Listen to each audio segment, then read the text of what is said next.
Welcome back to the Peace Offering Kitchen. It is tomatillo season, and we are going to make a crab enchilada about it.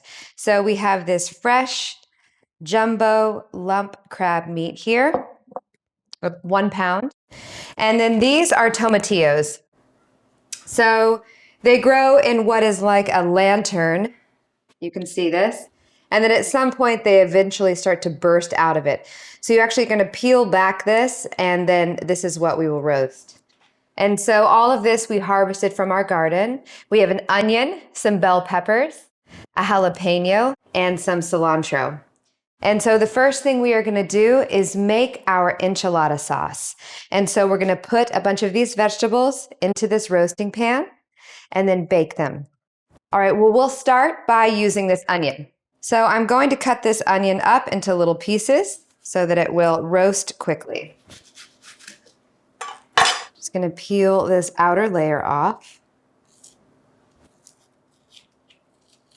And when chopping, it's so important to have a flat surface. If you're trying to cut something that is circular shape, the chance of it rolling away and you cutting yourself are so much higher. So it's nice to always lay it down on a flat surface. I like to cut my onions in half and then lay them down like this. Then cut lengthways, turn them, and then cut them like this. Oof, and try not to cry. We're going to put these onions into our roasting pan here. The next thing we're going to do is add some garlic. So I think I'll do 2 cloves of garlic, maybe 3 because that's what popped off. Okay, and when cutting garlic, I like to take this woody end off first. So I cut that off, and then I like to take the flat of my knife and smash it. And then after that, peel it. And then I'll just throw this directly in the pan.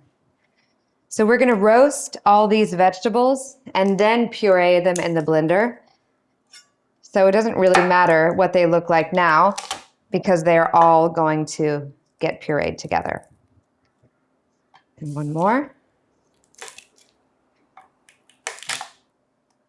All right. Up next are the tomatillos. Now these can be quite sticky. This one's actually okay. But basically what you do is peel off this lantern. These are green tomatillos, but you can also get purple tomatillos. This has a pincher bug in it. Fresh from the garden. So these tomatillos are kind of big. So I'm definitely going to cut them in half before I roast them. So you never really know what you're going to get till you open them up. And the way these work is they grow their lantern first, and then they slowly start to fill out their lantern.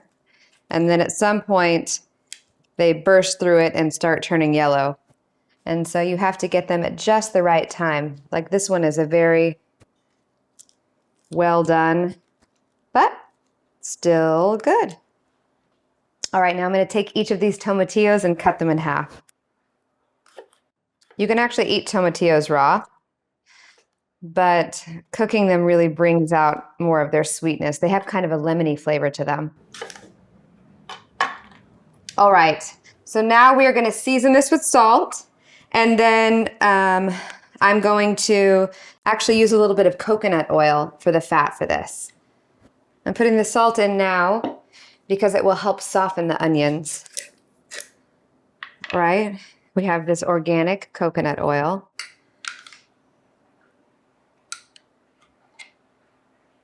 I'm going to just stir this around. All right, and now I'm going to put this in the oven for about 30 minutes. Now we're going to make the filling for the crab enchiladas. So I have here 1 pound of lump jumbo crab meat, and I have 2 bell peppers that I harvested from the garden. So the way I like to cut a bell pepper is to cut around the sides. This one is fairly young and its seeds have not developed, but I'm trying to avoid all the seeds. So I basically cut it out like this. And then from here, I will cut it into small pieces. Because this is going to be a part of the filling, we want to make it be quite small. So first I'm cutting it into strips and then into smaller bite-sized pieces.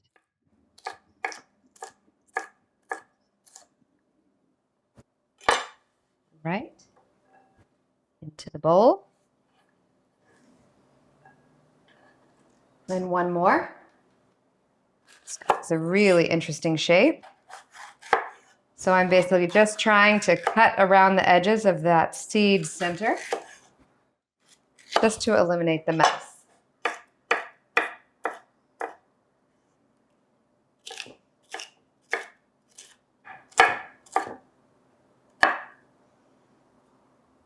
Right. Next, I'm going to add a jalapeno. This is totally optional, but I like just a little bit of heat. And so I'm going to put the seeds in and all, but if you wanted to make it a little less hot, you can do like we did with the bell pepper and sort of cut around the edges and try to not put the seeds in at all. But I'm throwing them in. Whoa, that's a lot of seeds. So my bell pepper and my jalapeno pepper are both purple. I really love growing the purple vegetables. This is one of the great things about growing your own food, is that you can choose the varieties. And I think it's very important for us to try to eat the rainbow. And so it's hard to get purple foods into your diet. So this is why I've started growing all of these purple vegetables when they're available. So now I'm going to season with this with some salt, and then probably 2 tablespoons of mayonnaise. And then also 2 big tablespoons of sour cream. Then I'm going to gently mix this up because I picked a bowl that is a little bit too small. Another option you have is just getting in there with your hands, and you'll probably do a better job of mixing it. But you should always be cautious when you have something like a jalapeno, because if a jalapeno seed touches your fingers and then you go to touch anywhere on your body, it's going to be hot. All right, so this is nice and mixed in. I'm going to set it to the side. Now we're going to need to prepare our tortillas. So right now these are stiff. And what we're going to do is cook them in a little bit of coconut oil on each side on the frying pan so they wilt, because I intend to roll them up and roll this crab meat inside of it, and it'll make it much more pliable. Otherwise it might crack, and a little bit more delicious. So I'm going to take these and the coconut oil over to the stove. All right, this is preset to a high temperature. I'm going to set my pan on here and put a little bit of coconut oil in the pan. We don't need a lot, but we are trying to soften these tortillas on both sides. So I think I can fit 2 in here at a time. So I'm going to try to do that. So I'll just be adding more coconut oil as necessary as the pan starts to dry out. So I like to use a spatula when I do this. Sometimes I use tongs, but then I can tend to rip the tortillas, and then I'm so upset with myself. So it's best just to grab a spatula so that you can flip it. And if you heat these up too much, they'll start to get crispy again, and then you ruined the whole point. So we're just wilting down and then setting it onto a plate.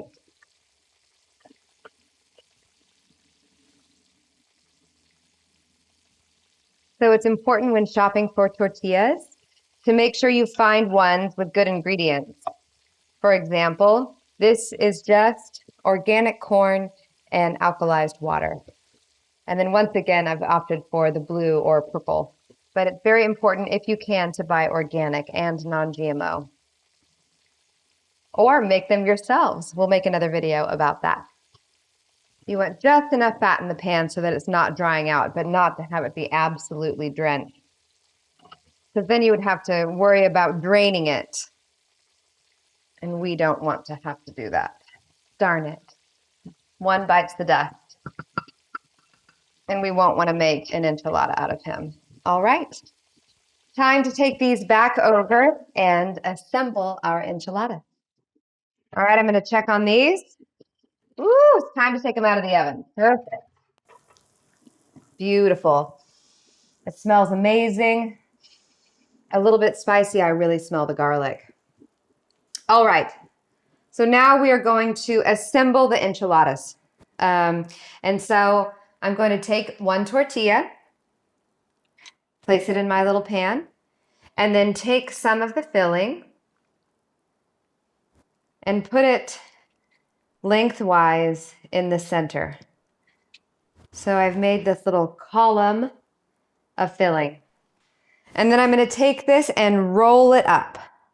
So I'm going to use my fingers to hold it in while I gently roll this up. And the seam side will be down, and then I'll push it over onto one side. Like that. Then I'll take another. Get myself a nice portion of the crab filling. That's probably too much. Make it into a little column. And then roll it up. Your fingers are going to get dirty doing this, so just try to enjoy it. So this is sort of a guessing game to try to get, well, divide equal amounts of crab into each of these tortillas. So you have some choices. If you wind up with excess crab, you can either heat up some more tortillas if you have it and really smash the enchiladas together, or you can add an egg and some breadcrumbs to that and make crab cakes for dinner tomorrow.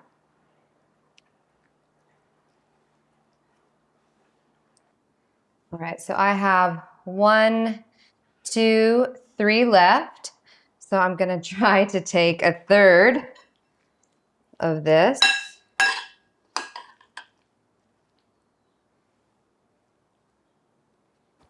And you will get better at this with time. This is sort of like a muscle memory thing for me now. I have been working for 20 years at holding things with my hands. And so try not to beat yourself up, because remember that this is all gonna go back into the oven, covered in sauce. And if for some reason you felt like this whole, rolling up of the tortilla is too much, you can just do layers of crab and flat tortilla, and it really all tastes the same in the end. It's all the same ingredients. This is just a more traditional, slightly fancier way of doing it. All right, let's try to get the rest of this in here.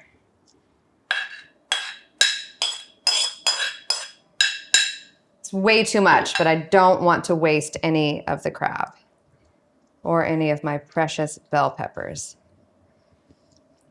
Okay.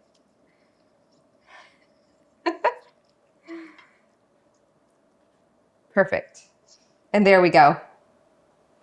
So now we get to make our enchilada sauce. So we are going to take everything that is in this pan and put it inside this blender. So hopefully it's cooled down a little bit, but not a lot. I'm going to need both of these. And then I'm going to sort of set this on an angle so that everything pools to the corner. And try to guide it all in with my spatula.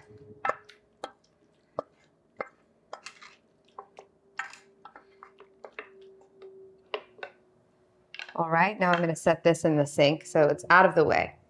Now I'm going to take this fresh cilantro that I plucked from my garden and put all of it into this blender. Now in this recipe, I use different ratios every time. Because your enchilada sauce doesn't always have to taste the same. But there are 2 flavors that I feel like we always put in enchilada sauce. One of them is cumin and one of them is chili powder. But how much you put in them is up to you. because I am trying to teach you to become your own intuitive chef. How much cumin do you like? I encourage you to put some in, blend it, try it, and then add more if you want it. And same thing with this chili powder. Let's just see. I think I put in a teaspoon of each. And then a little bit of salt for good measure, even though we did already salt our vegetables, so not a lot. You can always add more salt, but you can never take it away. All right, let's give this a blend and see where we are. All right, let's check on this and see how it is. Oh, it's so beautiful. I think it's perfect. Tomatillos are so lemony when you cook them. They're so like bright and fresh, and I like to add the cilantro fresh rather than cooking it in with the vegetables. It gives it this like brightness, which lends itself well to crab. So now I'm going to take this sauce and pour it all over the top of our enchiladas. Look how beautifully bright green that is.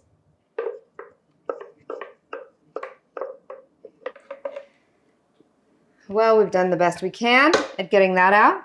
And now we'll just gently spread it.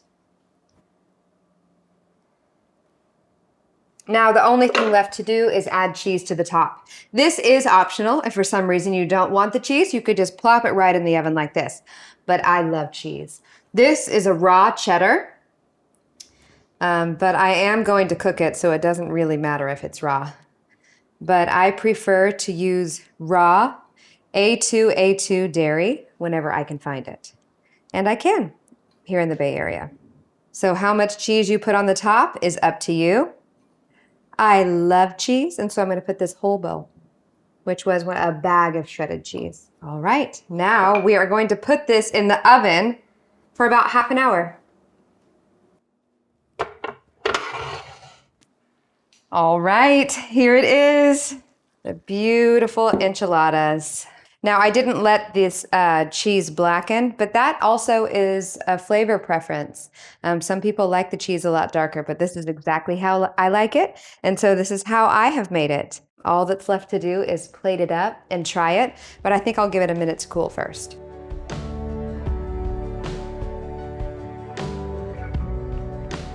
Thank you for watching.